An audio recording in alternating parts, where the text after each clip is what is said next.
Entonces, mis hermanos, vamos viendo nuestras Biblias, como decíamos, en Malaquías, capítulo 2, versículo 10 al versículo 16. Dice así: ¿No tenemos todos un mismo Padre? ¿No nos ha creado un mismo Dios? ¿Por qué, pues, nos portamos deslealmente el uno con el otro, profanando el pacto de nuestros padres? Prevaricó Judá, y en Israel y en Jerusalén se ha cometido abominación, porque Judá ha profanado el santuario de Jehová que él amó, y se casó con la hija de Dios extraño. Jehová cortará de las tiendas de Jacob al hombre que hiciere esto, al que vela y al que responde, y al que ofrece ofrenda a Jehová de los ejércitos.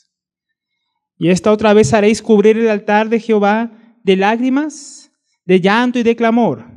Así que no miraré más la ofrenda para aceptarla con gusto de vuestra mano. Mas diréis: ¿por qué?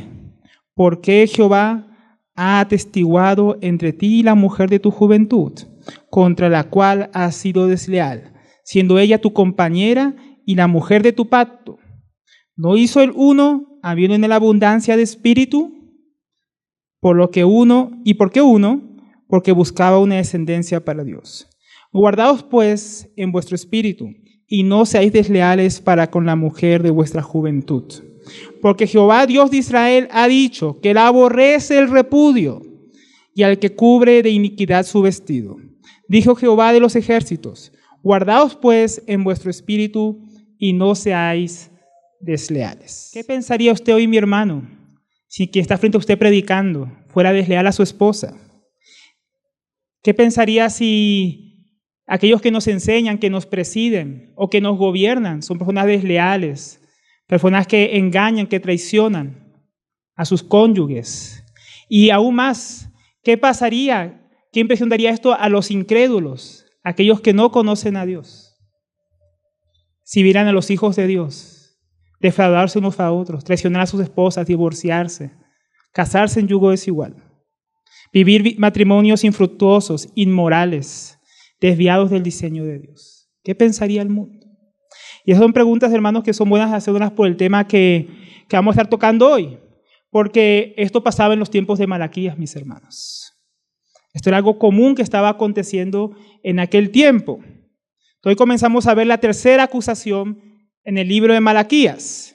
Entonces Dios había comenzado, como habíamos visto, por los sacerdotes. Venía acusándolos de que ellos daban un mal testimonio de Dios, no lo honraban como rey, no lo honraban como padre, no lo honraban como Señor, ofrecían sacrificios defectuosos, hacían al pueblo pecar recibiendo sus sacrificios, y además ellos que habían sido puestos para enseñar la ley de Dios, para inculcar al pueblo, para hacerle discernir entre lo profano y lo limpio, entre aquello que Dios ama y aquello que Dios aborrece, estaban haciendo todo lo contrario. Estaban desviando al pueblo. En lugar de hacer eso, estaban viviendo unas vidas inmorales, unas vidas que no daban testimonio de Dios, unas vidas que por lo cual Dios iba a traer juicio sobre ellos y los iba a exponer públicamente. Pero aparte de todo esto, ahora Dios va a empezar a hablar no solamente a los sacerdotes, sino también al pueblo. Entonces, esta es la primera acusación que Dios saca del pueblo. ¿Y cuál es esta acusación?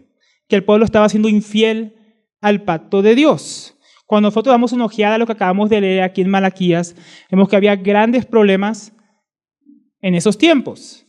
Dos de los grandes problemas que vamos a ver hoy, como mencionábamos al principio en la pregunta que hacíamos, es matrimonios mixtos.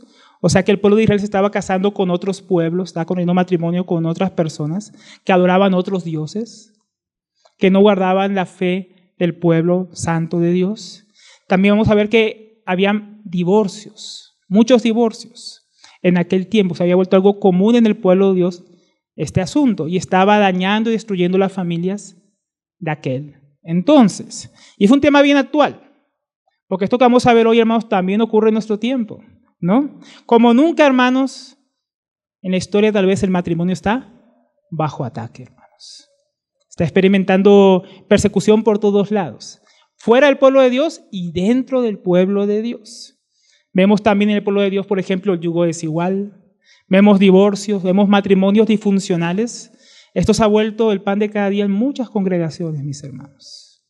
lastimosamente para vergüenza muchas veces del pueblo de Dios de aquel entonces, pero también de hoy, mis hermanos. Entonces, que al Señor nos ayude, hermanos, a poder estudiar estos pasajes y ver que Dios nos está hablando a nosotros, está hablando también a nuestra generación en nuestros días. Entonces vamos a ir profundizando en estos pasajes y vamos a ir viendo ciertas aplicaciones, porque este pasaje podría dividirse en dos grandes secciones, la que habla del yugo desigual y la que habla del divorcio. Bien, entonces comencemos por la primera sección. Malaquías 2, versículo 10.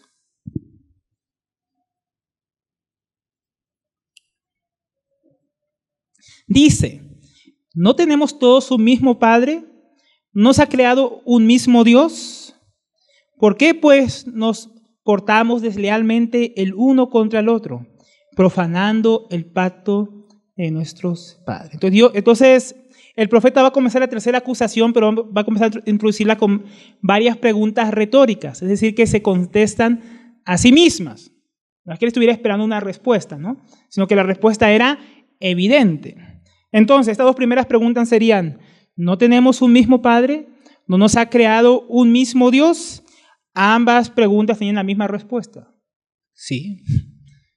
Nuestro Padre es Dios, nuestro Creador es Dios.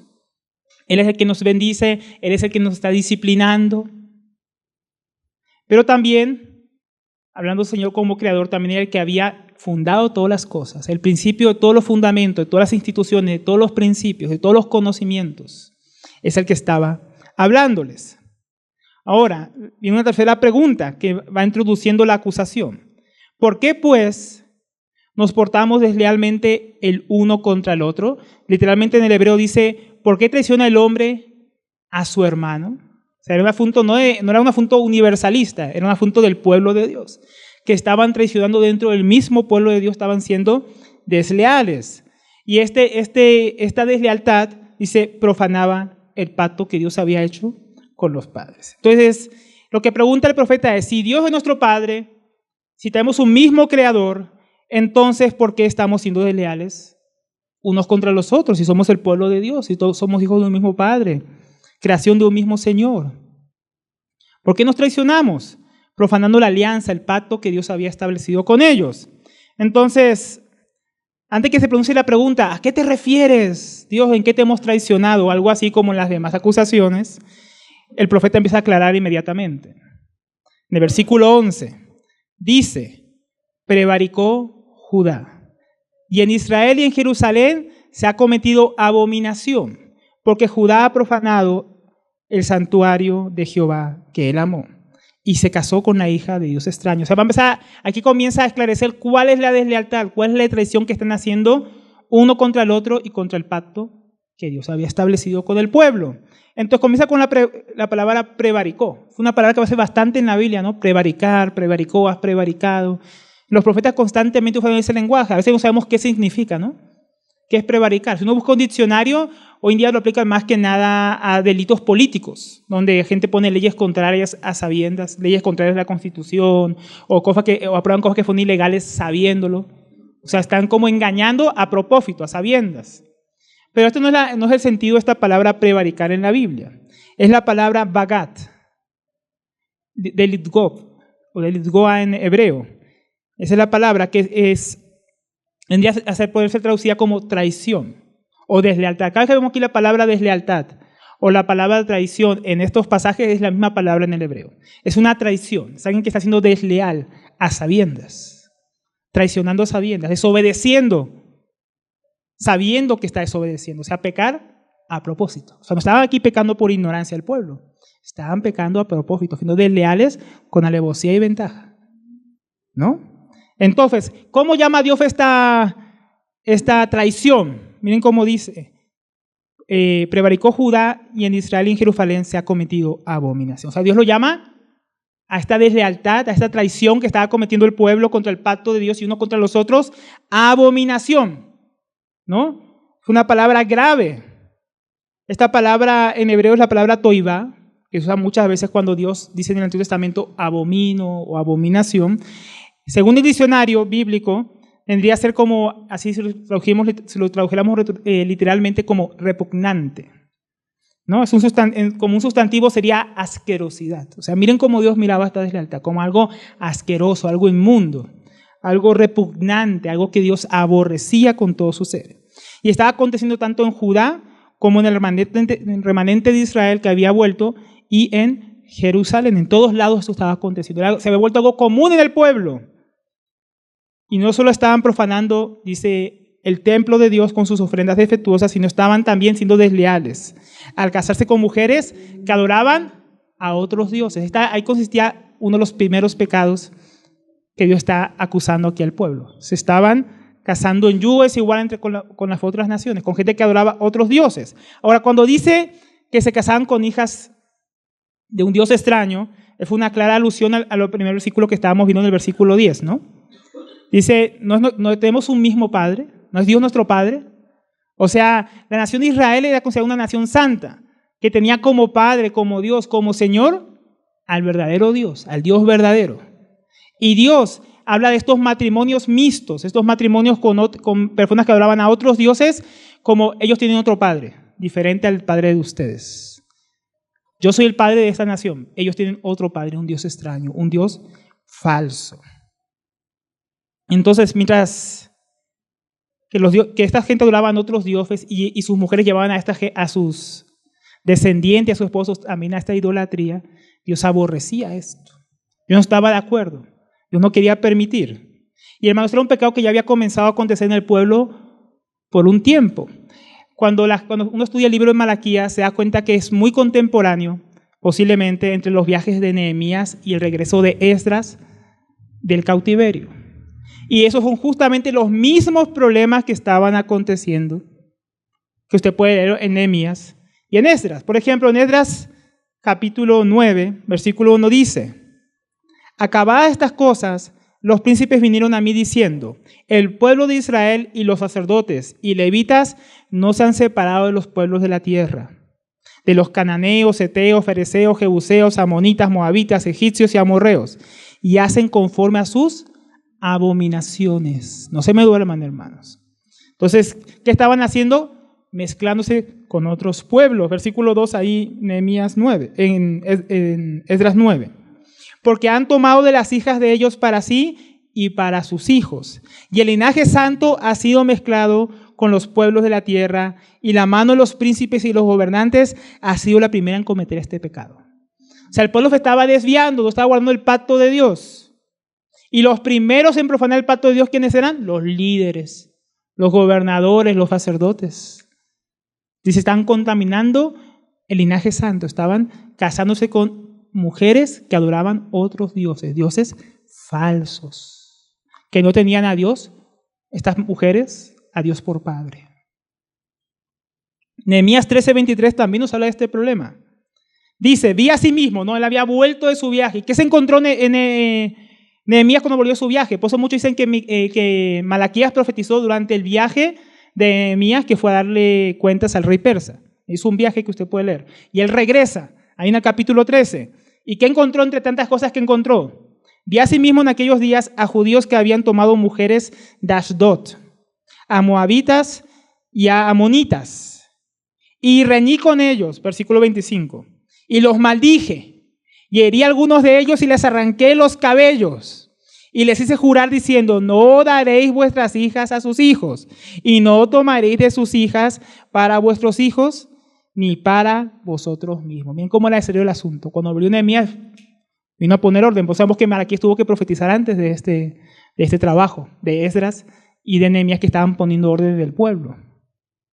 Versículo 27 más adelante dice, él reprendiendo a estas personas, dice, y obedeceremos a vosotros para cometer todo este mal tan grande de prevaricar. Ven, ahí está la prevaricación, la deslealtad, la traición contra nuestro Dios, tomando mujeres extranjeras. ¿Ves cómo ellos sabían que lo estaban haciendo, que eso estaba mal?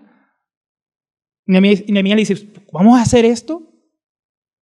Versículo 28, y uno de los hijos de Joiada, hijo del sumo sacerdote, miren, dijo, un hijo del sumo sacerdote, Eliasib, era yerno de Sanbalat, horonita, y por tanto lo ahuyenté de mí. Acuérdate de ellos, Dios mío, contra los que contaminan el sacerdocio y el pacto del sacerdocio y de los levitas.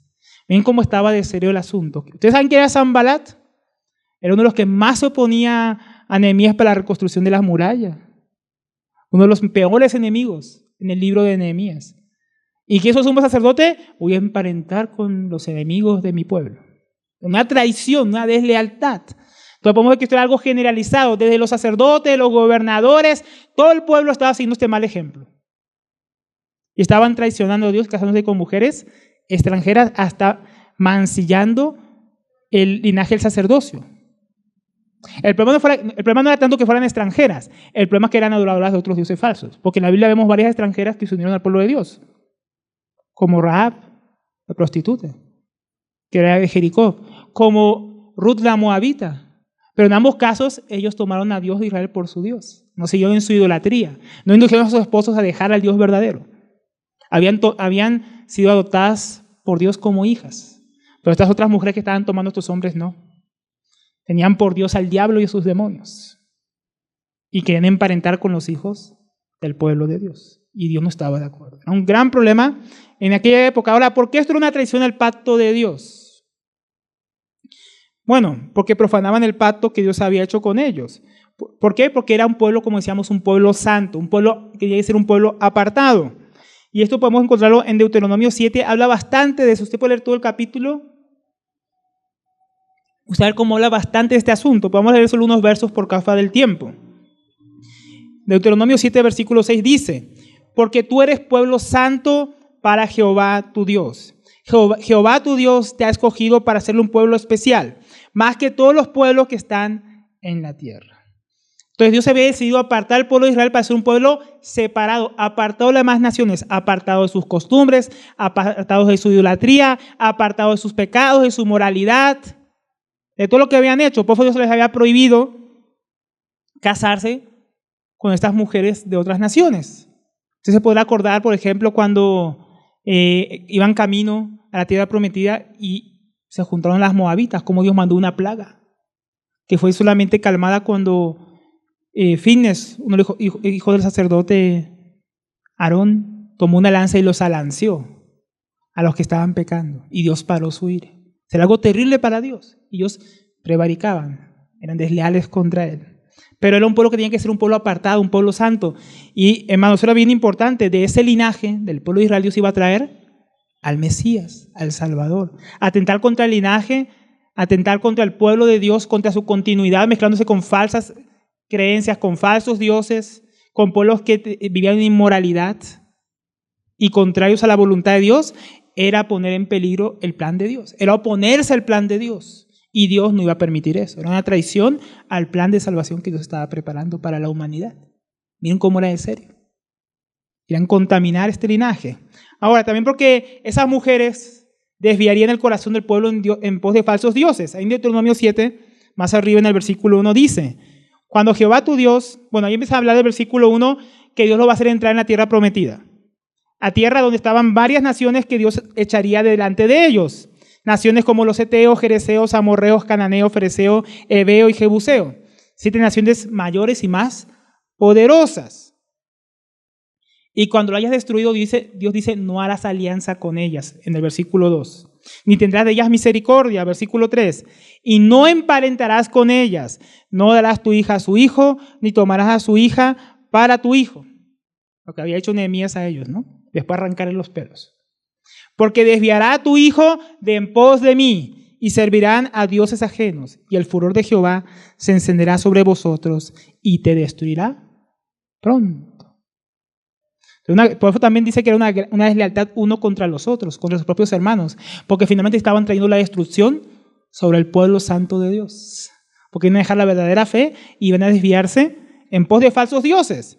Esa misma razón también les recuerda a Nehemías en el capítulo 13 que estábamos leyendo, pero en el verso 26, que no leímos. Dice: ¿no pecó por esto Salomón, rey de Israel? Bien que en muchas naciones no hubo rey como él, que era amado de su Dios, y Dios lo había puesto por rey sobre todo Israel. Aún a él le hicieron pecar las mujeres extranjeras. Ni Salomón, siendo el hombre más sabio de la tierra en su tiempo, pudo evitar sucumbir ante esa tentación. Por algo Dios había dicho, no aumentará las mujeres, no se casarán con extranjeras. Ellos que habían hecho lo contrario. Salomón pecó al hacer esto y eso lo llevó a su decadencia, a la caída del reino de Israel, que tuvo que dividirse en dos por su pecado. Terrible, ¿no? ¿Ven cómo eso podía atentar contra el pueblo? ¿Cómo era una deslealtad con nosotros? Porque por esas cosas habían venido los juicios de Dios sobre ellos, especialmente sobre el pueblo del norte, que se había mezclado con varias naciones. Y Dios los mandó al exilio por eso también. Porque se habían vuelto un pueblo idólatras, mezclado con falsos dioses. Entonces, fue una deslealtad contra el pacto de Dios y era una deslealtad uno con los otros. Pero hermanos, no podemos quedar solamente en qué pasaba con ellos. También tiene una aplicación para nosotros, hermanos. Si los israelitas no tienen que casarse en yugo desigual, con naciones extranjeras, con gente que hablara otros dioses, tampoco los cristianos. ¿Qué es el yugo desigual, mis hermanos? Yugo desigual es cuando un cristiano, hijo de Dios, se casa con una persona que no es cristiana, que no ama, no conoce a Dios. Eso es yugo desigual. Ahora, cuando hablamos de yugo desigual, no es dos personas que eran inconversas y uno se convirtió en el camino. No. Okay, era yugo igual porque se casaron los dos siendo inconversos. Era el mismo yugo, no conocían a Dios. Yugo desigual es cuando alguien que ya es creyente se casa con alguien que no es creyente. ¿Bien? Escúchenlo en ese contexto porque de repente hay hermanos, hermanas que ya están casados y se convirtieron después de casarse y son el único creyente en su familia. No estamos hablando de eso. Es importante que lo entienda para que no se aplique usted la aplicación en ese caso. Bien, entonces yugo desigual es a propósito, sabiendo que Dios no aprueba el matrimonio entre creyentes con no creyentes. Un creyente se case con un no creyente, sea hombre o sea mujer. Entonces, hermano, el matrimonio es un pacto y el cristiano no puede entrar en este tipo de pacto sagrado matrimonial con incrédulos. Pablo lo dice claramente en 2 Corintios 6, versículo 14. Si quieren puede acompañarme porque vamos a leer varios versículos ahí.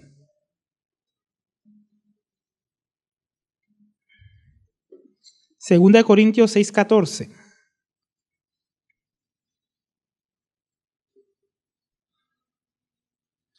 Dice, no os unáis en yugo desigual. ¿Ven? Ahí está claro. O sea, tampoco los israelitas no podían, tampoco el cristiano puede. Con los incrédulos, porque ¿qué compañerismo tiene la justicia con la injusticia? ¿Y qué comunión la luz con las tinieblas? ¿Y qué concordia Cristo con Belial? ¿Y qué parte el creyente con el incrédulo? ¿Y qué acuerdo hay entre el templo de Dios y los ídolos?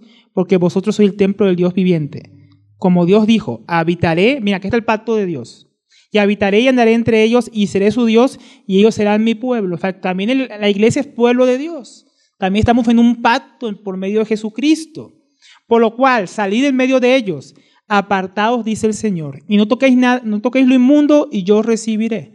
¿Qué habla aquí? Que no, así como Dios había hablado al pueblo de Israel que no se contaminara con las abominaciones de los pueblos de la tierra, tampoco el cristiano acá está diciendo que se salga del mundo, sino que el cristiano tiene que vivir en santidad en medio de un mundo perverso.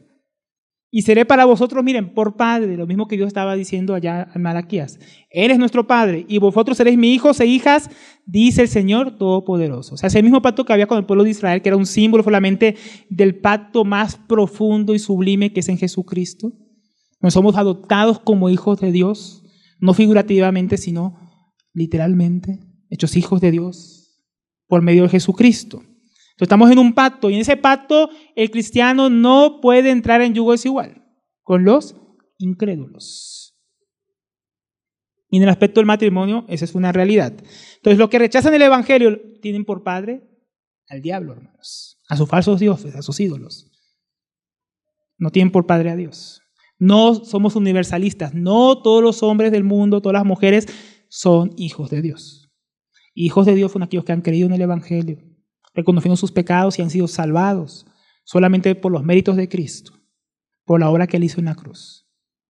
Entonces, todos los que no son cristianos, todos los que rechazan el evangelio, están bajo el poder del maligno, están en su reino y están contra Dios, son enemigos de Dios. Así como Sanbalat era enemigo de Nehemías y del pueblo de Dios, el diablo y los que le siguen son enemigos de Dios. Son enemigos de Dios. La Biblia dice que nosotros antes de llegar a Cristo, dice Romanos, éramos enemigos de Dios. Entonces imagine qué traición un cristiano irá a contraer matrimonio con los hijos de su enemigo. a propósito, sabiendo que está mal, sabiendo que Dios no lo aprueba.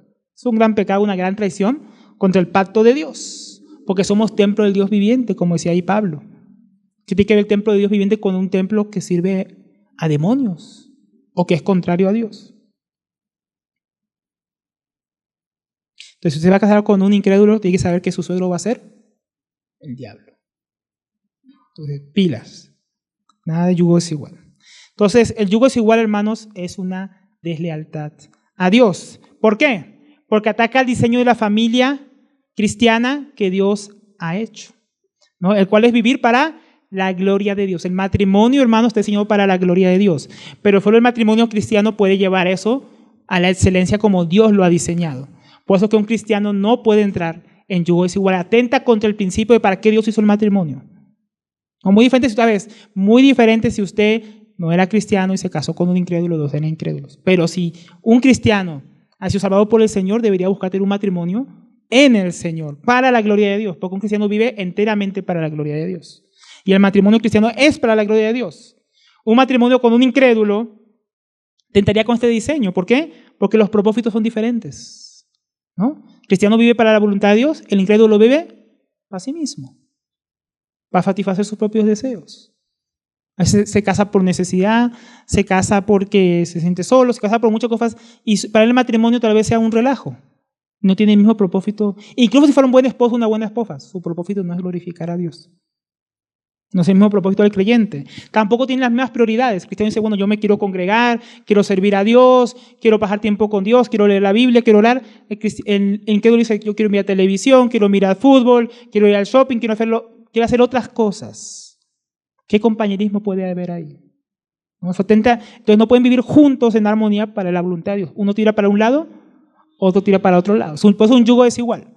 En un yugo igual, dos animales del mismo tamaño, digamos dos bueyes del mismo tamaño, tiran juntos para hacer un surco recto, ¿no? Para la siembra. En un yugo desigual, como habíamos visto una vez creo que con Gerson, es una mula, ¿no? Una mula que es un animal tosco que no se deja guiar fácilmente, con un buey. La mula quiere ir para un lado, para donde ella quiere, y el buey es manso y quiere ir para donde tiene que ir. ¿Qué va a pasar? Uno va a tirar para un lado, otro para el otro. El surco no va a quedar recto, ¿no? Unos viven para la gloria de Dios rectamente, los otros va a ser muy difícil porque van a tirar para lados contrarios. Muy difícil vivir para la gloria de Dios en yugo desigual. Como dice Amós 3:3, ¿andarán dos juntos si no estuvieren de acuerdo? ¿Andarán, hermanos, dos personas, un cristiano y un no cristiano, juntos para la gloria de Dios? ¿Será posible? Bien difícil. Entonces el yugo desigual es una conspiración, hermano, contra el Señor.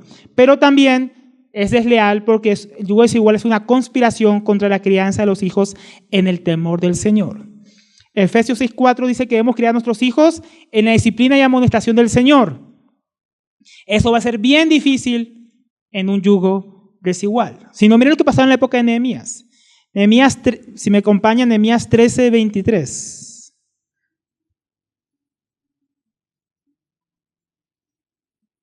Miren lo que estaba pasando por estos matrimonios mixtos entre el pueblo. Nehemías 13:23 dice, ¿no? Vi asimismo en aquellos días a judíos que habían tomado mujeres de Ashdod, amonitas y moabitas, y la mitad de sus hijos hablaban lengua de Ashdod, porque no sabían hablar judaico, sino que hablaban conforme a la lengua de cada pueblo, ¿no? Si era moabita, hablaba el idioma de los moabitas, si era amonita, como los amonitas. Qué terrible lo que estaba pasando, hermanos. Nuestro hermano Derek Kinder dice al respecto: la confusión del lenguaje entre los niños no era solo un síntoma, sino una amenaza.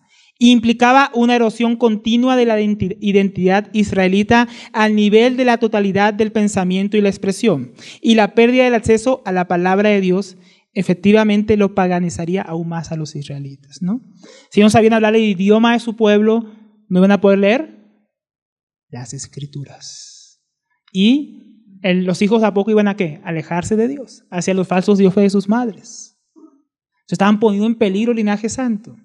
Entonces era bien difícil. Ahí nos muestran un ejemplo de lo difícil que es dos personas de esa manera que pensan tan diferente criar hijos juntos. La mamá estaba jalando a sus hijos hacia como era la cultura de los de Ashdod, a sus falsos dioses, a su lengua para conocer sus costumbres que Dios abominaba. Entonces, hermanos, de esa misma manera, hermanos, el matrimonio en yugo desigual afecta gravemente a los hijos que crecen en dos realidades, mundos, valores, principios, que son no solamente diferentes, sino opuestos. Entonces, después de ver a su hijo amando el mundo, por un lado, pero usted le habla que tiene que servir a Dios, entonces él va a estar ahí. Ve dos ejemplos diferentes, contrarios. Mi papá tira para acá, mi mamá tira para allá, yo para dónde voy. Y donde viene hablando mitad ashdodita, mitad judaico. Mitad como hijos que crecen en un ambiente piadoso, mitad como hijos que crecen en un ambiente impío. Difícil, ¿no? Entonces, esos son problemas que trae el yugo desigual, problemas para la crianza de los hijos. No, yo eso educar a mi hijo en el hogar y darle la mejor educación cristiana. No, que mi hijo vaya a ese colegio, que ahí dan buena educación, pero resulta que está lleno de inmoralidad. O un buen colegio cristiano contra un colegio. No, ¿para qué vamos a mandar a ese colegio cristiano que vaya a ese colegio y del Estado y esto y lo otro? Donde van a hablarle contrario a la palabra de Dios. Entonces muchas cosas pueden pasar. Entonces atenta contra la crianza de los hijos. Es una conspiración contra el Señor, contra su pacto. ¿Y esto qué trae? Juicio, hermanos. Estas cosas traen consecuencias. Hay consecuencias para ellos, también pueden traer consecuencias para el cristiano. Entonces miren el versículo 12, como Dios empieza a hablar ya del juicio. Jehová cortará de las tiendas de Jacob al hombre que hiciere esto, al que vela y al que responde, y al que ofrece ofrenda a Jehová de los ejércitos. Cabe mencionar, mis hermanos, que estos pasajes de Malaquías, cuando yo estuve estudiándolos, son bien difíciles de traducir bien. Bien complicados. Yo estuve viéndolos ahí en el hebreo, y yo que sé hebreo, hermano, bien confuso, bien difícil. Pero si nosotros leemos aquí de qué está hablando el pasaje, quién es el que vela, quién es el que responde, a qué responde, quién es el que vela, y el que ofrece, que tiene que ver ahí. O sea, no queda muy claro. Pero cuando uno ve en el hebreo, acá hay una traducción que sería un poco más fiel al original. Dice, cortará Jehová al hombre que provocare a esto. O sea, ese que vela es el que hace despertar. El que hace despertar a alguien el deseo. El que provoca a alguien a hacer algo. Entonces, el que provoque esto será cortado. ¿Y quién más? Y el que responda, ¿a qué? A esa provocación, a esa instigación. O sea, el que daba el mal ejemplo o el que llamaba a pecar contra Dios casándose con extranjeras, iba a ser cortado. Y el que decía, bueno, hagámosle, también iba a ser cortado. O sea, el que provocaba y el que pecaba. El actor intelectual, los líderes con su mal ejemplo y también el pueblo que estaba siguiendo ese mal ejemplo, ¿no? Dice, y miren lo que dice esta traducción, aunque traiga ofrenda a Jehová a los ejércitos. O sea, aunque trajeran ofrendas, así ellos quisieran servir a Dios y decir, mira Dios, yo me casé con esta moabita y traigo aquí mi ofrenda de paz para que bendigas mi matrimonio, aunque trajeran ofrenda y dijeran, yo voy a hacer pacto con esta mujer extranjera que ama a otros dioses, aunque hicieran, pero quiero agradar a Dios y voy a dar aquí un carnero o voy a dar esto, no voy a recibirlo. Aunque me traiga ofrenda, lo voy a cortar del pueblo de Israel. Y eso creía los sacerdotes, que como vimos también se estaban contaminando. Aunque fuera el que presentara la ofrenda, aunque fuera el que quemara incienso delante de Dios, iba a ser cortado. Sea el pueblo o sea los sacerdotes. O sea, ¿quién iba entonces a Dios a cortar? Al que indujera, el que alimentara o animara a cometer el pecado, el que respondiera, el que a esta incitación y el que presente ofrenda a Dios. Es decir, cualquiera que cometiera este pecado, no importara quién. No importara quién, iba a ser cortado del pueblo. Hermano, tal vez diga, bueno, menos mal ya no estamos en los tiempos de la ley, ya no vamos a ser cortados. Pero hermano, el yugo igual también trae muerte a la vida cristiana. Cuando el pecado es por obstinación y por ligereza, trae juicio, hermano. Y el yugo es igual, es un pecado que uno comete a propósito, sabiendo que Dios lo prohíbe, porque está en su palabra.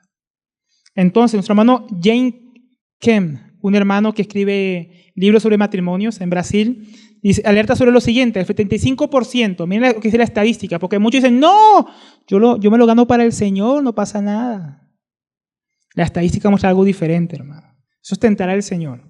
Porque la estadística muestra que el 75% de los casamientos mixtos, es decir, en yugo desigual, enfrentan serios problemas, serias consecuencias. O sea, casi todos, no la mitad. O sea, alguno, hermano, y esa experiencia no es la regla. Algunos sí, se casan yugos iguales, después se ganan a su cónyuge. Ha pasado, pero no es la regla, hermano. No es lo que suele ocurrir en la mayoría de los matrimonios cristianos de yugo desigual. Donde un cristiano se casa con un incrédulo. No es lo que suele pasar. 75% suele pasar por graves crisis y acabar en divorcios y en muchos problemas. Entonces hay consecuencias. Hermanos, usted sabe, hermano, yo llevo varios años de cristiano y yo he escuchado, pero hermano, muchas veces esto de muchas mamás. Porque esto es para el que induce, o sea, para que el que alienta a cometer ese tipo de pecados y para el que lo comete. ¿Y quiénes muchas veces son los que inducen a sus hijos a casarse en yugo desigual? Papás cristianos, hermanos. Papás cristianos que inducen a sus hijos a casarse en yugo desigual. Mamás cristianas que yo he escuchado decir, sí, no es cristiano, pero es un buen hombre. Es un buen hombre para mi hija. Es profesional, simpático, trabajador, es un buen hombre. ¿Qué más se puede pedir? Hoy es muy difícil conseguir buenos hombres, Alberto. Y así. Y alientan a sus hijas. No, mi hija, cásese, él es profesional. Gana buena plata, tiene una casa, tiene carro y beca. Cásese. Mamás induciendo a sus hijos, a sus hijas. No, es que es una buena chica, mira cómo entra, es educada, lava los platos. No creen en el Señor, pero eso después se la ganaba para Cristo, no pasa nada. Y alentando a esas mamás, esos papás, a sus hijos a pecar contra Dios. Hermanos, si su hija no es cristiana, su hijo no es cristiano y se casa con un incrédulo, pues se casó en yugo igual. ¿Sabes? Si su hija no es cristiana y se casa con un buen hombre no cristiano, pues tengo matrimonio ahí, ¿no? Llevadero, no le vaya tan mal. Pero si es hija de Dios, si es hijo de Dios, usted está conspirando contra Dios al aconsejar e incitar a su hijo a casarse en yugo desigual. Es un pecado. Se está encaminando a su hijo, a su hija, a un camino de desobediencia y a un camino de sufrimiento. Que después se va a lamentar, ¿por qué le dije que se case con él? ¿Por qué le dije que se case con ella? Y ya sus lágrimas no van a poder cambiar nada. Y así muchas mamás. Un principio está muy contenta de casar a su hijo con un hombre trabajador, con plata, bien vestido, y después llorando porque la deja, o porque es un golpeador, o porque la aleja de los caminos del Señor. Porque su hijo se va con esa persona y nunca más la vuelve a ver en la congregación ni servir al Señor, ni a sus nietos. Sino que sus nietos son entregados al mundo y después lamentándose. O sea, hay muerte, hay juicio, hermanos, cuando desobedecemos a Dios. Hay consecuencias. Pero también está el cristiano o cristiana que comete este pecado, o sea, que responde a este aliento o ve el mundo y se anima a casarse en yugo desigual. Está, como decíamos, con la idea de cambiar a la persona. Se está mintiendo a sí mismo. Es un peligro que ha traído sufrimiento a miles antes que a ti, si has pensado eso. Tienes que saberlo, hermano. Yo en mi juventud conocí muchas cristianas y cristianos, principalmente hermanas, jóvenes, que las vi casarse en yugo desigual y sufrir horrible. Uno, porque falta de hombres cristianos. No ya dicen con quién casarse y se casaron con lo que apareció. Y hubiera sido mejor no casarse. Hoy en día uno las ve lejos del Señor o las ve sufriendo o abandonadas criando a sus hijos, solas, por no medir las consecuencias de la desobediencia y casarse en yugo desigual. Tal vez como muchos antes que ti, si piensas de esa manera, llegues a ser cortado de la comunión. Muchos terminan fríos, descuidando las reuniones de la iglesia, descuidando su vida espiritual, cambiando sus prioridades para agradar a su esposo. Ya no agradan a Dios. Y terminan lejos de los caminos de Dios, muy, muy lejos del pueblo de Dios. Y no los vuelve a ver. ¿No? Es como esos memes que uno ve por ahí, ¿no? La oveja que trae al lobo y se lo presenta a los papás. Oveja, ¿no? Yo lo voy a cambiar. Una oveja no va a cambiar un lobo, hermano. El lobo se va a comer a la oveja. Te casas en yugo desigual, ese mal matrimonio, ese pecado contra Dios, se va a comer tu vida espiritual. Vas a sufrir, vas a llorar como muchos antes que tú, si tomas esa mala decisión. Entonces escuchen los solteros, que todavía no están comprometidos. Escuchen, porque hay que aprender, hermanos, hay que guardarse de eso. Hay que guardarse de esas malas decisiones. No solo eso, hay también consecuencias para los descendientes. ¿No? Como decíamos antes, en medio de un conflicto que ha desviado a millones de jóvenes, alejándolos de la fe, eso también causa el pecado de que muchos de sus hijos se vayan a apartar del Señor, los hijos de estos matrimonios. Que por causa de lo que hablábamos, esta casa que no puede sostenerse a sí misma. ¿Por qué? Porque está en una guerra interior. Jesús dijo que si él lucha contra el diablo, su imperio no se puede sostener. Y una casa que lucha contra sí misma se va a caer. Y un matrimonio yugo desigual, hermanos, muy posiblemente va a generar hijos y hijas que se alejen del Señor. Porque como hablamos, es una conspiración contra el propósito de Dios para la familia. Hermanos, incluso la iglesia sufre cuando esas cosas pasan. Porque un miembro que peca contra el pacto de Dios también ha tenido esos problemas también en la iglesia. Y luego uno sufre con hermanos y hermanas que no pueden congregarse, que vienen a pedir consejería, que qué hago, que vienen llorando, y tomar una mala decisión. Ahora, obviamente no tenemos que alejar a esas personas de la comunión y de la iglesia ni rechazarlas. Pero ellos podían haber evitado esos problemas para ellos mismos y para la iglesia. Porque, hermanos, matrimonios débiles, iglesias débiles. Y matrimonio yugo es igual su matrimonio débil, flaco. Matrimonio que no va a servir para los propósitos de Dios y para avanzar la obra de Dios en el mundo, hermanos. Para llevar el evangelio a los perdidos. Es un matrimonio que no va a servir para eso. Entonces trae sufrimiento a la iglesia porque los hermanos sufrimos unos por los otros y trae carga a la iglesia innecesaria. Porque pudo haber tomado una buena decisión y no casarse en yugo desigual. Entonces, terrible, ¿no? Todas las consecuencias que trae. Entonces, hermanos, cuidado con eso. Hay que alejarse de eso. Pero bueno, Malaquías no solamente trata el yugo desigual. No era el único problema en el pueblo de aquel entonces remanente y tampoco sería el único problema ahora, ¿no? Hay otro problema que va a tocar en el versículo 13. Y esta otra vez haréis subir el altar de Jehová de lágrimas y de llanto y de clamor, y así no miraré más a la ofrenda para aceptarla con gusto de vuestra mano. Entonces, otro pasaje que no está tan bien traducido. Entonces, en la Biblia de las Américas, tiene una traducción más fiel que se las voy a leer. Dice, y esta otra cosa hacéis. O sea, aparte de lo que estaban haciendo, hacían otra cosa más. Cubrís el altar del Señor de lágrimas, llantos y gemidos. Pero, ¿y por qué estaban cubriendo el altar de Dios de lágrimas, llantos y gemidos? Porque Él ya no mira la ofrenda ni la acepta con agrado de vuestras manos. Entonces, ¿qué estaba pasando? El pueblo de Dios estaba yendo delante de Dios a llorar, a gemir, a clamar, porque veían que sus ofrendas no estaban siendo recibidas por Dios. ¿Y cómo se dan cuenta que Dios no estaba recibiendo sus ofrendas con agrado? Y pues, si presentamos nuestras ofrendas con agrado a Dios, ¿por qué no vemos la bendición de Dios? Sino que nuestros ganados se enferman, porque con el libro de Malaquías eso estaba pasando. Menguan nuestras cosechas, porque hay tanta injusticia, porque nuestros enemigos nos atemorizan y nos oprimen. Si Dios recibe nuestras ofrendas, ¿por qué no vemos la bendición y en lugar de bendición estamos viendo maldición? Entonces yo clamaba en mi gran diciendo, no entiendo por qué yo doy, oro, ofrendo, doy y Dios no me responde. ¿Qué es lo que está pasando? Entonces por eso el pueblo estaba viniendo de esta manera. Entonces, ¿cuál es la conclusión a que el pueblo estaba llegando?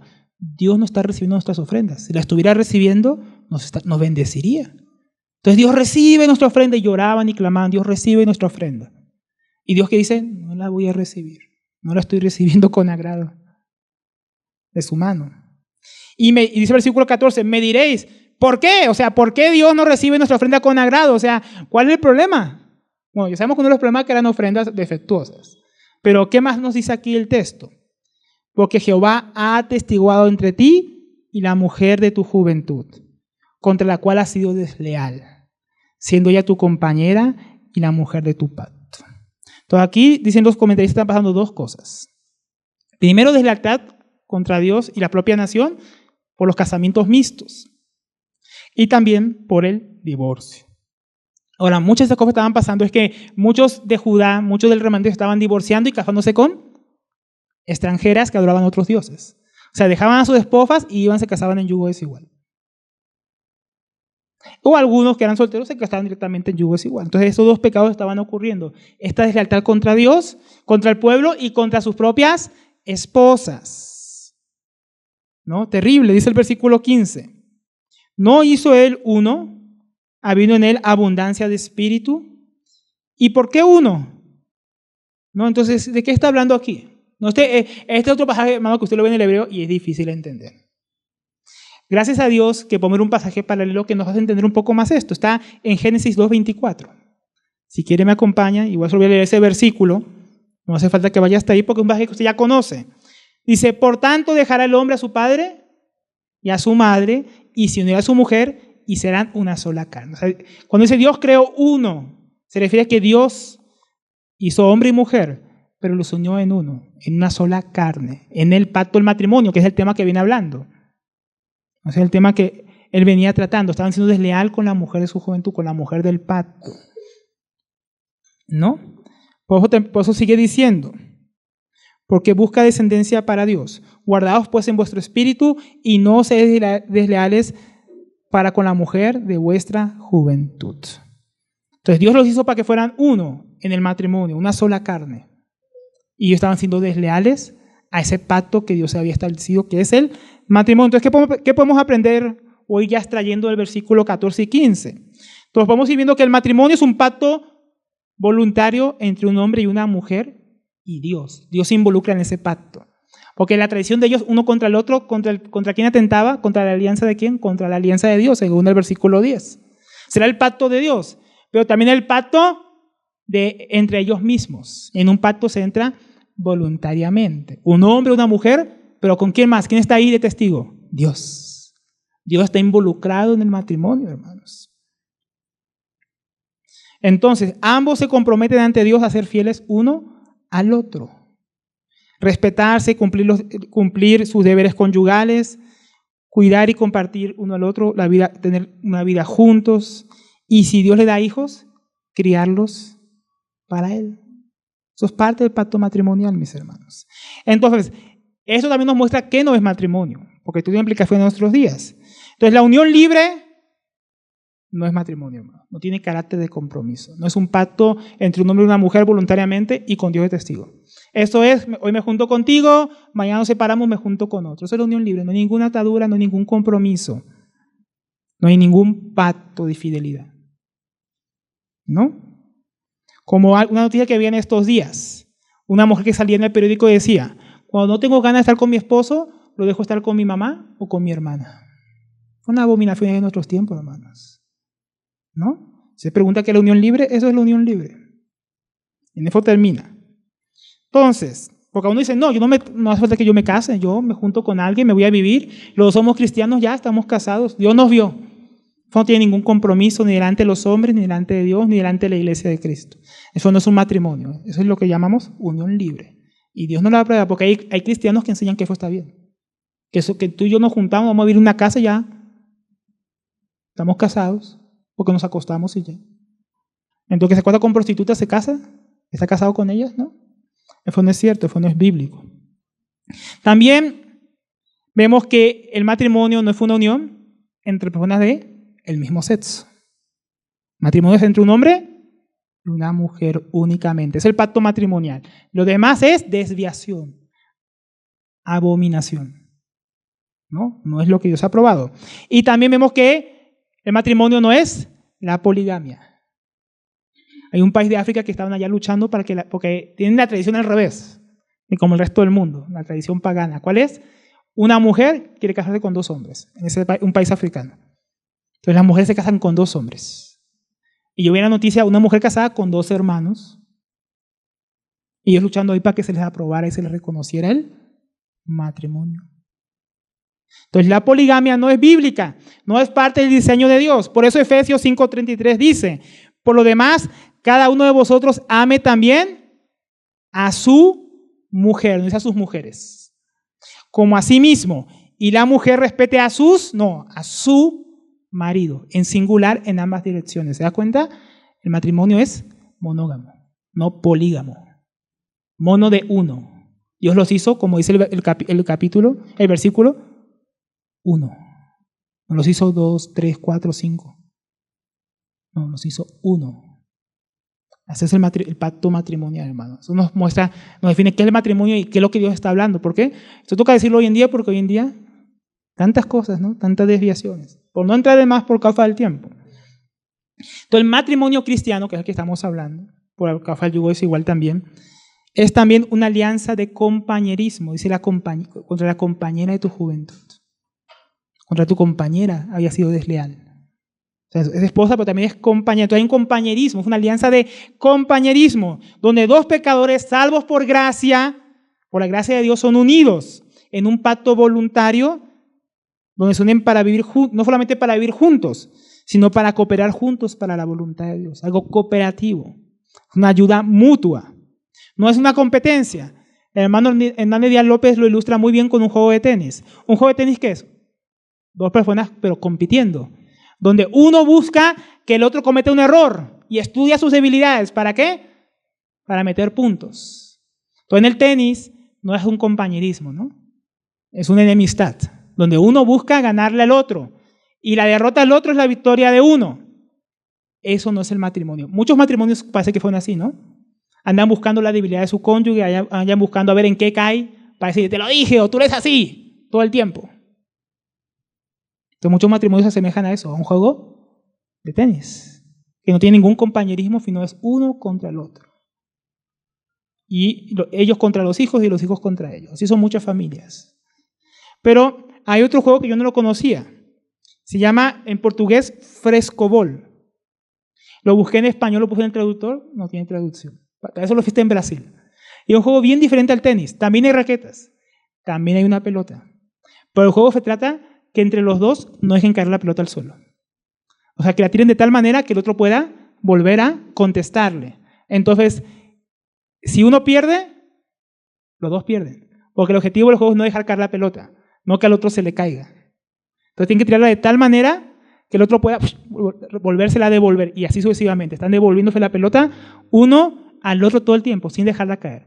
Y si a uno se le cae, los dos pierden. Y si a uno se le cae, es por un error, no porque lo hizo a propósito. No es porque busca hacer caer al otro. Porque el otro se ha tirado a propósito mal para que no lo lograra. Porque los dos pierden. Así es el matrimonio, hermano. Si uno pierde, los dos pierden. Si uno fracasa, los dos fracasan. Si a uno le va mal, a los dos le va mal. Pero también al revés. Si a uno le va bien, al otro le va bien. Si a uno se alegra, el otro se alegra con él. Si uno prospera, el otro prospera con él. Porque es un compañerismo el matrimonio y no una competencia.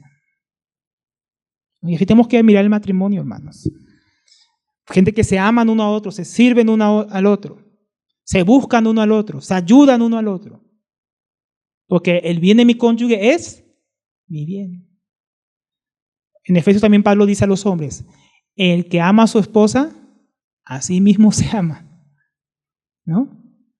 Que nadie buscó jamás hacer daño a su propia carne, a su propia sangre, sino que la sustenta y lo cuida, como a sí mismos. Así como el hombre debe amar a su esposa, como a sí mismo. Y también la esposa debería ver a su esposo de esa manera, que el bien de su esposo es su bien, pero hay esposas que buscan el mal de su esposo, y hay esposos que buscan el mal de sus esposas. Pero así no debe ser, porque el matrimonio es un pacto de compañerismo y no de competencia, de guerra de los sexos. Eso no es el matrimonio, mis hermanos. Aunque para muchos, lastimosamente se hacen esos tiempos. ¿Qué más aprendemos de estos versos? Que Dios es el testigo de este pacto, hermanos. Dios dice, yo he atestiguado, yo atestiguo, yo soy testigo de lo que está pasando, esa deslealtad. Entonces Dios estableció el pacto del matrimonio, hermanos. Él es el diseñador, el fundamento, el sustentador del pacto matrimonial. Cuando un hombre y una mujer entran en el pacto del matrimonio, Dios está presente como el testigo principal de ese matrimonio. Cuando acaba la ceremonia y el nuevo matrimonio se va para la casa, Dios sigue siendo testigo. Dios se va para, lo demás nos vamos todos para nuestras casas, ¿no? Y los novios van para vivir su vida juntos. Dios no, Dios se queda con ellos. Dios se queda con los matrimonios atestiguando. Nada de lo que pasa en el matrimonio ocurre sin que Él esté presente. Él vela por los cónyuges, desaprueba la infidelidad y odia el divorcio y la deslealtad, la traición, el adulterio. Dios es testigo de todas esas traiciones, de todas esas cosas, de las peleas. Entonces, hermano, cuando estamos en un matrimonio, vemos Dios nos está mirando. Mira cómo vas a hablar a tu esposa, mira cómo vas a hablar a tu esposo. Porque los hermanitos no te ven, Dios te ve. Dios es testigo de todas las cosas que decimos contra nuestras esposas y contra nuestros esposos. Confrontante, hermano. Primeramente, a mí eso me confronta harto, hermano. ¿Usted lo confronta, usted que está casado? ¿Usted que está comprometido? ¿Es consciente que Dios va a ser testigo toda su vida de su matrimonio? ¿Usted que es soltero y se quiere casar? ¿Está dispuesto a meterse a ese compromiso? Porque es un compromiso no solamente con otra persona, sino también con Dios. Dios del testigo del pacto. Ahora, ¿y por qué Dios instituyó este pacto, este matrimonio?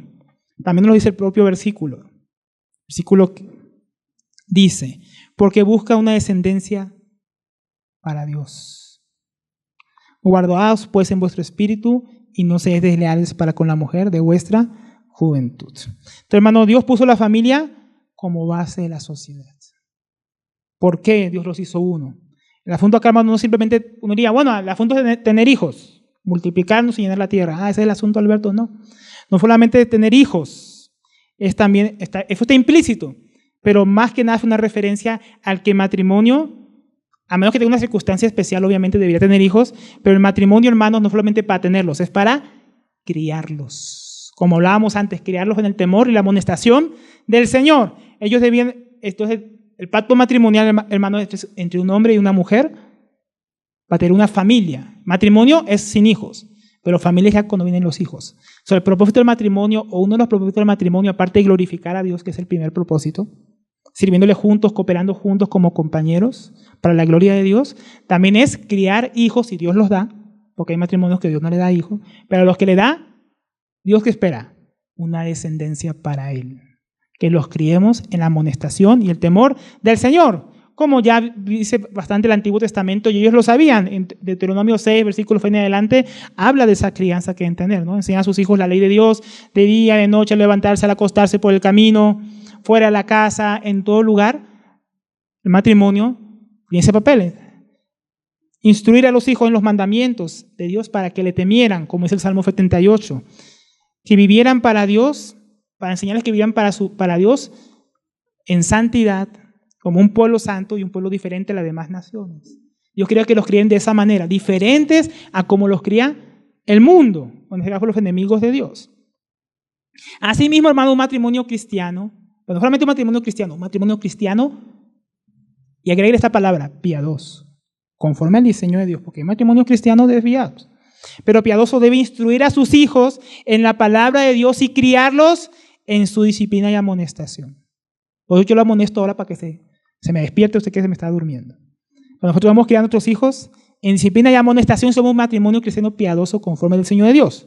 Por eso el matrimonio cristiano, hermanos, cuando es piadoso fue una bendición para los hijos. Y lo ilustra muy bien una historia, hermanos. Cuando yo la mencioné, pero la leí en un comentario y quería recordárselas.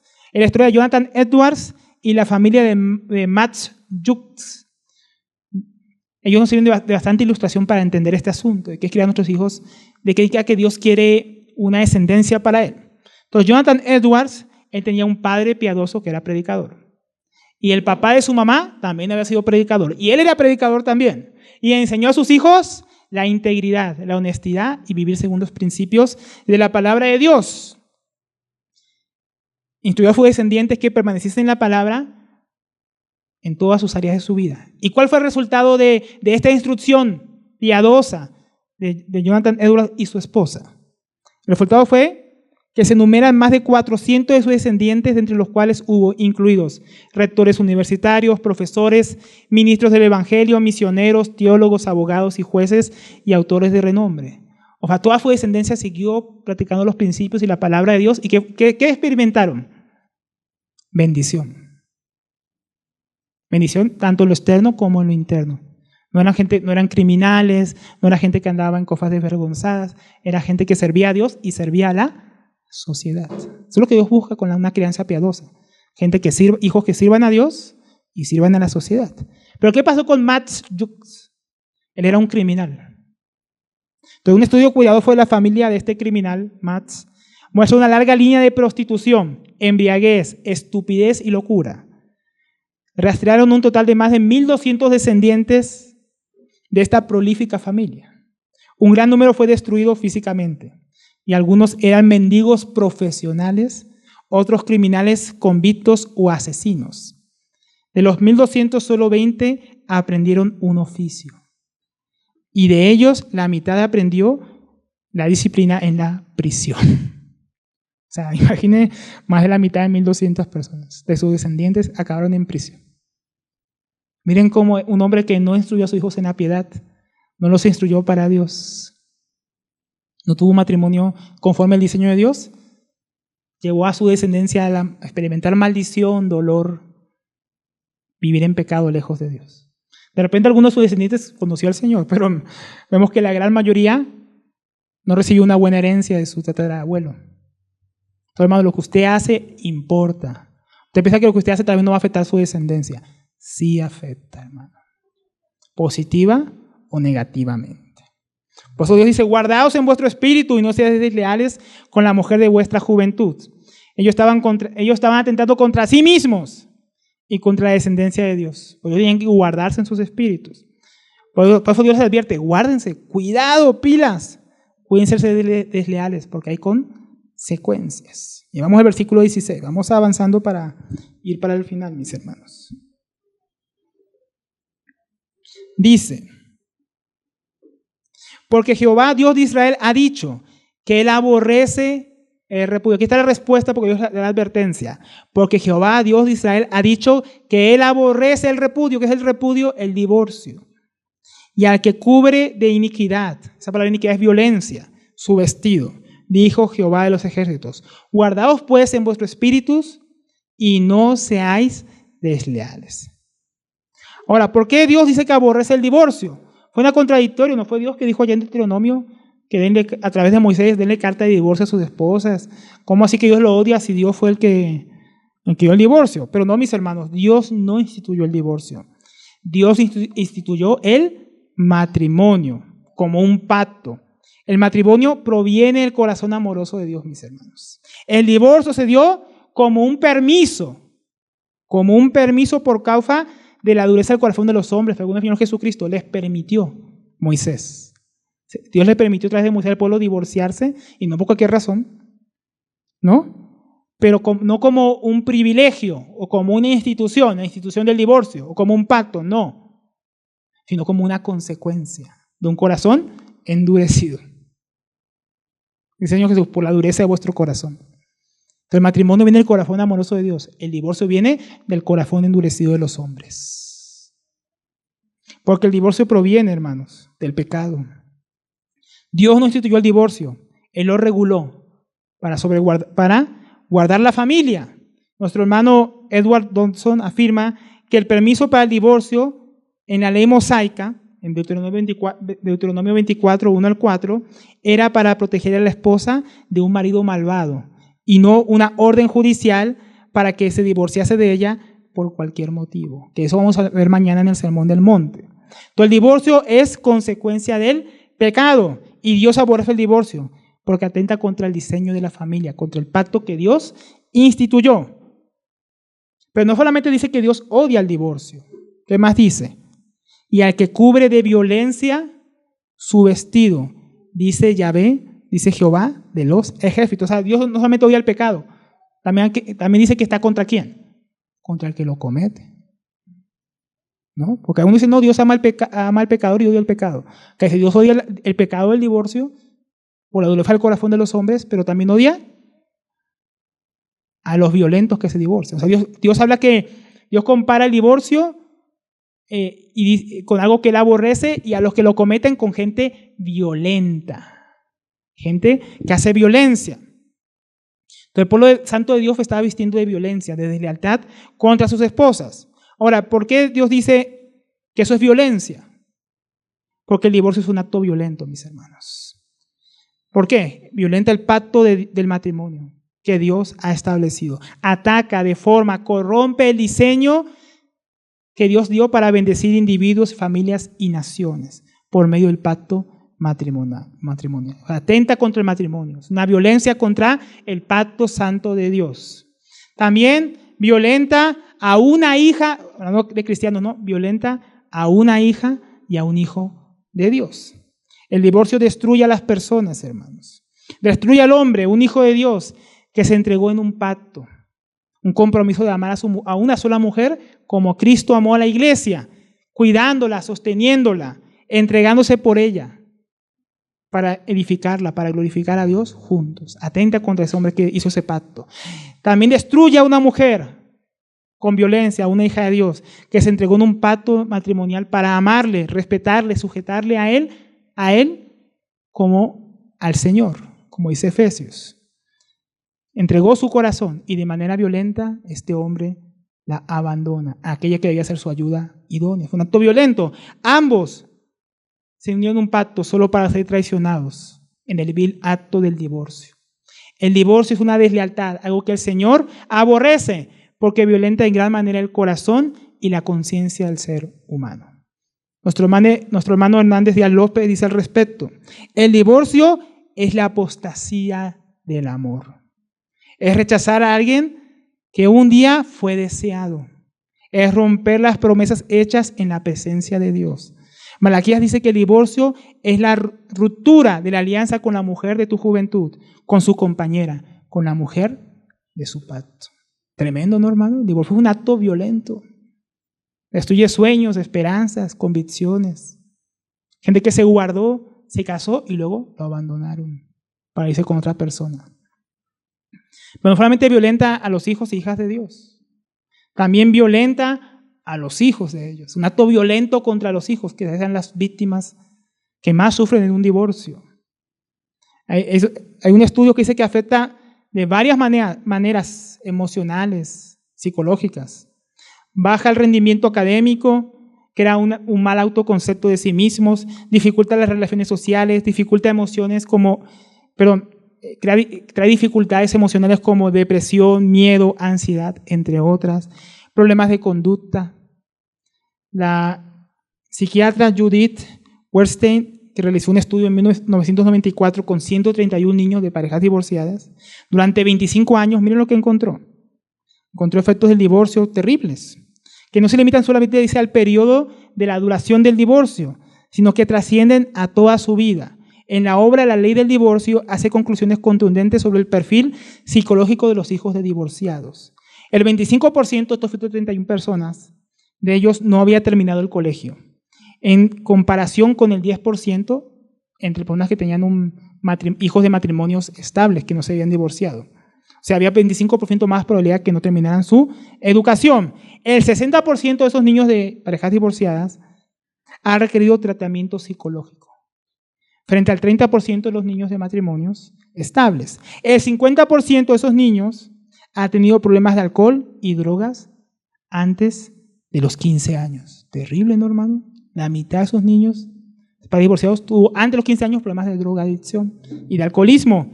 El 65% tiene una relación, no es que llegó a tener, tiene, durante todo ese estudio, problemas conflictivos con su padre. Pese a que la mayoría ya pasó los 30 años, apenas el 30% se casó. O sea, casi 70% de los niños de padres divorciados no se quisieron casar por la mala experiencia del divorcio.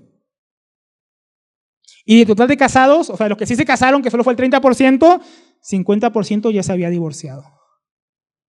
La mitad de los que se casaron se divorciaron. Y más de la mitad ni se quisieron casar. Terrible, ¿no? Las consecuencias del divorcio. Por si fuera poco, los niños que crecen en hogares divididos son más propensos a enfermar durante los 4 años después del divorcio. El riesgo de que los hijos sufran problemas de salud es más elevado. Además, tardan en recuperarse de las enfermedades debido al estrés en que están sometidos. Miren lo que dice este estudio. Básicamente, el divorcio suele intensificar la dependencia del niño y acelerar la independencia del joven. A menudo provoca una respuesta agresiva en los niños y una respuesta regresiva en los niños, o sea, no maduran tan rápido los niños, y una respuesta agresiva en los jóvenes. Miren estas conclusiones tan terribles, hermano. Horrible violencia contra los niños el divorcio. Y eso es una pequeña parte nomás. Aparte que deforma la imagen de Dios, de matrimonio. ¿Cuántos jóvenes cristianos que yo he conocido que dicen, Alberto, yo no me quiero casar? Por el mal ejemplo de sus papás. O por que sus papás se divorciaron y dieron un mal testimonio. Y uno habla con jóvenes, no, yo no me quiero casar. ¿Para tener un matrimonio con mamá y papá? O muchas mamás que incluso divorciadas que le dicen a sus hijas, a sus hijos. A sus hijas le dicen, estudie. No sea que usted se case y también su marido lo deje como a mí. Y ahora están preparando para el divorcio. Estudie. Porque de repente, si se divorcia, para que usted pueda mantenerse usted sola. O sea, ya no se han casado, ya están pensando en divorciarse. En que cuando se divorcien tienen que sostenerse a sí mismas, ser mujeres independientes. Eso es terrible, hermanos. Destruye el entorno más seguro y propicio para la crianza y desarrollo de un niño. Dificulta la crianza piadosa y la disciplina de Dios. ¿Qué más? Violenta la propia integridad de uno mismo. Hernández Díaz López dice, violencia psicológica y emocional precede el divorcio. El divorcio es un desestabilizador. Es como un terremoto que causa gran daño. El divorcio es el colapso de los sueños, el naufragio de esperanza y el abandono deliberado de una alianza forjada en presencia de Dios. También violenta, hermanos, el testimonio de la iglesia. Hermanos, porque esas cosas que hablamos, uno dice, no, esto entre cristianos no pasa. En nuestros días pasa, hermanos. Muchos cristianos en el pueblo de Dios hoy incurren en este pecado, pensando por líderes. Hoy usted puede ver en el enlace, que no debería verlo, porque ahí lo enlazan a uno, un montón de pastores divorciados y recasados una y otra y otra y otra vez, hasta 5 veces y más. El otro día escuché una mujer que dice que es pastora que hasta 7 veces ya se ha divorciado y vuelto a casar, siendo cristiana, ¿no? Terrible, hermano. Eso es lo normal en nuestros días. Los líderes son los primeros, como en la época de Nehemías, que están cometiendo estos pecados. ¿Y qué hace el pueblo? Ay, pero si el pastor se divorcia, si el líder de la alabanza se divorcia, si el predicador se divorcia, yo también tengo derecho a ser feliz, ¿no? Como dice la Biblia, que habla al final de los tiempos, hombres amadores de sí mismos, avaros, vanagloriosos, sin afecto natural, intemperantes, dice Pablo a Timoteo, ¿no? Y ha pasado, hermano, entre los propios cristianos, el mundo siempre ha sido así. Es una advertencia que pasaría entre los cristianos, el amor de muchos se enfriaría. Y eso pasa, hermanos. Cristianos casándose y recasándose. Usted va a muchas congregaciones, 50% de las familias divorciadas y recasadas, ya siendo cristianos. Una cosa horrible. O sea, si en el mundo pasa, en la iglesia no queda atrás, hermano. La iglesia está en el mismo espíritu de este mundo, de estos días. Tengo derecho a ser feliz. Y no me hace feliz, ya no la amo, no somos compatibles. Me divorcio y me caso con uno que sí me haga feliz, que sea compatible conmigo. Ahora sí encontré. O como aquellos que hoy en día profetizan, ese hombre no es el hombre de Dios para usted. Deje a ese hombre y cásese con este otro. Allá, aquí nomás cerca, si usted quiere, que un lugar que profetizan esas cosas. Acá nomás a media cuadra. Van y le dicen de repente, no, ese no es su esposa. Su esposa es esta otra mujer. Esta mujer sí sirve a Dios, esta mujer sí ama a Dios. Cásese con ella. Y dejan a su esposa y se casan con otra. Un día yo estaba en el Amazonas con un misionero y le pasó eso en nuestros lugares. Él estaba triste, ese misionero me contó, hermano, me separé de mi esposa. ¿Por qué? Ella me dejó. Porque le profetizaron que como no estábamos en la misma congregación, era yugo desigual y que tenían que divorciarse. Y casarse con uno que sí fuera de esa congregación. Una de la prosperidad. Entonces, terrible, hermano, destruir matrimonios. Entonces, eso violenta el testimonio de Dios ante los incrédulos. Y violenta el testimonio, pues, como dijimos, ante la iglesia también, hermanos. Porque los cristianos aprenden mal. Aprenden a no temer a Dios y a casarse en yugo desigual. Y eso finalmente trae un problema. Los incrédulos miran a la iglesia y dicen, yo no veo el mensaje de Dios en ellos no se aman. Ni siquiera entre esposos se soportan. ¿Cómo se soportarán entre ellos? Entonces, hermanos, eso es terrible. Y así termina, para que vayamos terminando. Dios termina advirtiendo nuevamente al pueblo que se guarden su espíritu y no sean desleales. Entonces, hermanos, todos estos pecados de deslealtad al pacto de Dios y unos a otros son terribles. Entonces, hermano, Dios estaba trayendo juicio sobre el pueblo por estos pecados. Y les advierte, cuidado, viene más juicio si no se arrepienten, algunos van a ser cortados. Por eso dice que ellos oraban y lloraban y Dios no respondía, no aceptaba sus ofrendas. Hermanos, la Biblia dice que si los hombres no sabemos vivir sabiamente con nuestras esposas, Dios no va a escuchar nuestras oraciones. Tener cuidado. Debemos guardarnos, hermanos, debemos guardar nuestras almas, nuestro espíritu de los enemigos del pacto, guardar nuestro corazón, guardarnos de enfriarnos espiritualmente, velando en oración, permaneciendo arraigados, afirmados en la palabra de Dios, guardándonos de poner nuestros ojos en los ejemplos de los incrédulos para unirnos en yugo desigual, guardándonos, hermanos, de endurecimiento en su propio corazón, de pecados como desobediencia a la palabra, egoísmo, fornicación, adulterio, que destruyen los matrimonios. Debemos guardar el matrimonio y la familia, nutriendo nuestros matrimonios, depositarnos constantemente uno en el otro, teniendo una buena comunicación, no guardando rencor, supliendo las necesidades emocionales y sexuales del cónyuge, manejar sabiamente las finanzas. Son todas cosas que nos pueden ayudar a guardar nuestro matrimonio, para que seamos un ejemplo piadoso. Entonces termino con una pregunta, mis hermanos. ¿Cuál debería ser, después de escuchar esta palabra, los que ya estamos casados, los que se quieren casar, nuestro compromiso con Dios? ¿Cuál debería ser después de escuchar una palabra como esta y una advertencia de Dios así? Habíamos responder, hermanos, ser fieles, decidir ser fieles realmente, ser leales, invertir más en nuestros matrimonios, cuidar más a nuestro cónyuge, invertir más en la comunicación, sacar a su esposo o a su esposa alguna salida, no perder eso que usted era romántico cuando usted la conoció, no sacarla, llevarla, pasar tiempo a solas. Son cosas que debemos invertir, hermanos, para que nuestro matrimonio florezca. A veces queremos resultados y no hemos hecho nada en nuestro matrimonio para ver los resultados que queremos. Entonces, que Dios nos ayude, hermanos, a ser leales, a ser fieles al pacto matrimonial y no caer como aquella generación que estaba contra Dios, profanando este pacto. Señor, nos ayude, mis hermanos. Vamos a orar y dar gracias al Señor.